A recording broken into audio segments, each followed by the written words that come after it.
अस्सलाम वालेकुम नाज़रीन, आवाज़ न्यूज़ में आवा इशायो संजा से धल्ला से हेडलाइन सिर्फ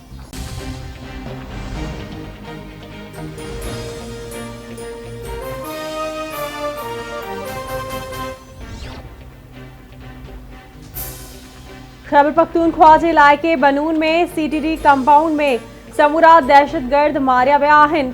2 शहादतूं थियूं। दिफाई वज़ीर ख्वाजा आसिफ जो पार्लियामेंट जे ग़रीब इजलास खे ख़िताब सां सवणाए त दहशतगर्दी ॿीहर कर खणी रही आहे। KP में वधीक दहशतगर्दी थी रही आहे। CTD सूबाई ज़िम्मेवारी हुई, पर सूबाई हुकूमत इमरान खान वटि यरगमाल बणियल आहे।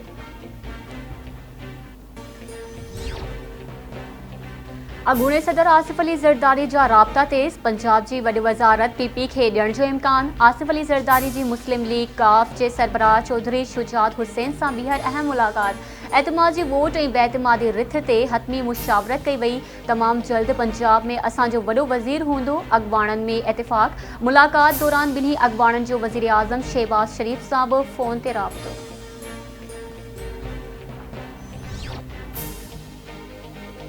वफ़ाक़ी हुकूमत तवानाई बचत क़ौमी प्रोग्राम जो ऐलान करे छॾियो। रेस्टोरेंट्स, होटल्स, मार्केटूं राति जो 8 वॻे ऐं शादी हॉल राति जो 10 वॻे बंदि करण जो फ़ैसिलो। दिफ़ाई वज़ीर ख्वाजा आसिफ जो चवणु आहे त किफ़ायत शारी बाबति कमेटी जी जोड़जक कई आहे, जंहिंमें सेक्रेटरी पावर, दिफ़ाई वज़ीर समेत ॿिया वज़ीर शामिल आहिनि। फ़ैसिले सां 62 अरब रुपयनि जी बचत थींदी ऐं 8 खां 9000 मेगावाट बिजली बचाए सघिजे थी। तजवीज़ आहे त 20% मुलाज़िम घरनि में वेही कमु कनि। घरनि में वेही कमु करण सां रोज़ानो 56 अरब रुपयनि जी बचत थी सघे थी। सूबनि खे राज़ी कंदासीं त क़ौमी मफ़ादनि में हुकूमती फ़ैसिलनि ते अमल कयो वञे। असां ॾींहं जो बिजली इस्तेमालु करण जा आदी बणिजी विया आहियूं। इहा आदत तब्दील करणी पवंदी। कंहिं सां बि सख़्ती न कई वेंदी। कानून ठाहींदासीं। कमर ज़मा कायरा चवे थो त इमरान खान रोज़ानो पाकिस्तान जी मईशत ते हमला करे रहियो आहे, पर ॾेई वज़ीर बिलावल भुट्टो ज़रदारी ते फ़ख्रु आहे, जंहिं कश्मीरियुनि ऐं पाकिस्तानियुनि जो केस दुनिया ॾो रखियो आहे।